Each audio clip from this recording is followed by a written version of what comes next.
நியாயாதிபதிகள் அதிகாரம் 14.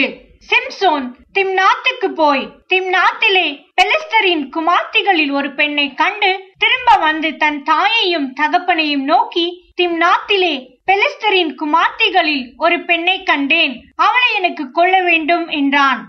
அப்பொழுது அவன் தாயும் அவன் தகப்பனும் அவனை நோக்கி, நீ போய் விருத்த சேதனம் இல்லாத பெலிஸ்தரிடத்தில் ஒரு பெண்ணை கொள்ள வேண்டியதென்ன?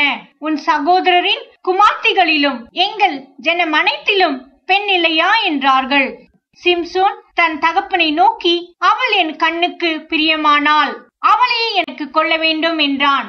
அவன் பெலிஸ்தரிடத்தில் குற்றம் பிடிக்க முகாந்திரம் உண்டாகும்படி இது கர்த்தரின் செயல் என்று அவன் தாயும் தகப்பனும் அறியாதிருந்தார்கள்.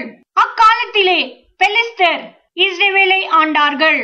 அப்படியே சிம்சோனும் அவன் தாயும் தகப்பனும் திம்னாத்துக்கு போக புறப்பட்டார்கள். அவர்கள் திம்னாத் ஊர் திராட்சை தோட்டங்கள் மட்டும் வந்தபோது, இதோ கெர்ச்சிக்கிற பாலசிங்கம் ஒன்று அவனுக்கு எதிராக வந்தது. அப்பொழுது கர்த்தருடைய ஆவி அவன் மேல் பலமாய் இறங்கினதினால் அவன் தன் கையில் ஒன்றும் இல்லாதிருந்தும் அதை ஒரு ஆட்டுக்குட்டியை கிழித்து போடுகிறது போல் கிழித்து போட்டான். ஆனாலும் தான் செய்ததை அவன் தன் தாய் தகப்பனுக்கு அறிவிக்கவில்லை. அவன் போய் அந்த பெண்ணோட பேசினான்.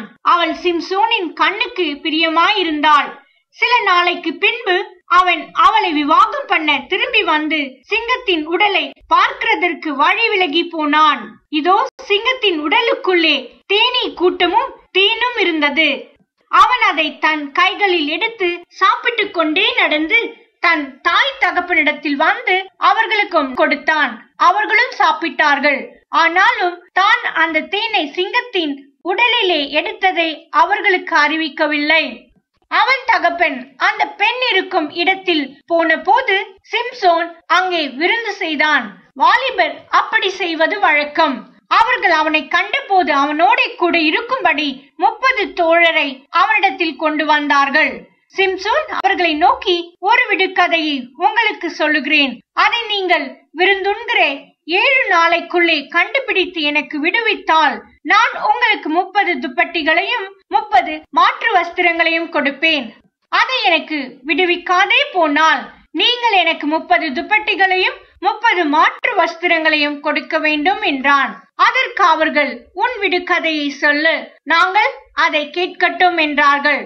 அப்பொழுது அவன், பட்சிக்கிறவனிடத்திலிருந்து பட்சணமும் பலவானிடத்திலிருந்து மதுரமும் வந்தது என்றான். அந்த விடுகதை அவர்களால் 3 நாள் மட்டும் விடுவிக்க கூடாதே போயிற்று. 7ஆம் நாளிலே அவர்கள் சிம்சோனின் பெண் ஜாதியை பார்த்து, உன் புருஷன் அந்த விடுகதையை எங்களுக்கு விடுவிக்கும்படிக்கு நீ அவனை நயம் பண்ணு, இல்லாவிட்டால் நாங்கள் உன்னையும் உன் தகப்பன் வீட்டையும் அக்னியால் சுட்டெரித்து போடுவோம். எங்களுக்கு குலவைகளை பறித்து கொள்ளவா எங்களை அழைத்தீர்கள் என்றார்கள். அப்பொழுது சிம்சோனின் பெண் ஜாதி அவனுக்கு முன்பாக அழுது, நீ என்னை நேசியாமல் என்னை பகைக்கிறாய், என் ஜனங்களுக்கு ஒரு விடுகதையை சொன்னாய், அதை எனக்காவது விடுவிக்கவில்லையே என்றாள். அதற்கு அவன், இதோ நான் என் தாய் தகப்பனுக்கும் அதை விடுவிக்கவில்லையே, உனக்கு அதை விடுவிப்பேனோ என்றான். விருந்துண்கிற 7 நாளும் அவள் அவன் முன்பாக அழுது கொண்டே இருந்தாள். 7ஆம் நாளிலே அவள் அவனை அலட்டிக் கொண்டிருந்தபடியால் அதை அவளுக்கு விடுவித்தான். அப்பொழுது அவள் தன் ஜனங்களுக்கு அந்த விடுகதையை விடுவித்தாள். ஆகையால் 7ஆம் நாளிலே பொழுது போகும் முன்னே அந்த ஊர் மனுஷர் அவனை நோக்கி, தேனை பார்க்கிலும் மதுரமானது என்ன, சிங்கத்தை பார்க்கிலும் பலமானதும் என்ன என்றார்கள். அதற்கு அவன், நீங்கள் என் கிடாரியால் உழாதிருந்தீர்களானால் என் விடுகதையை கண்டுபிடிப்பதில்லை என்றான். கர்த்தருடைய ஆவி அவன் மேல் இறங்கினதினால் அவன் அஸ்கலோனுக்கு போய் அவ்வூராரில் 30 பேரை கொன்று அவர்களுடைய வஸ்திரங்களை உரிந்து கொண்டு வந்து விடுகதையை விடுவித்தவர்களுக்கு அந்த மாற்று வஸ்திரங்களை கொடுத்து கோபம் உண்டவனாய் புறப்பட்டு தன் தகப்பன் வீட்டுக்கு போய்விட்டான். சிம்சோனின் பெஞ்சாதியோ வென்றால் அவனுடைய தோழரில் அவனோட சிநேகமாயிருந்த ஒருவனுக்கு கொடுக்கப்பட்டாள்.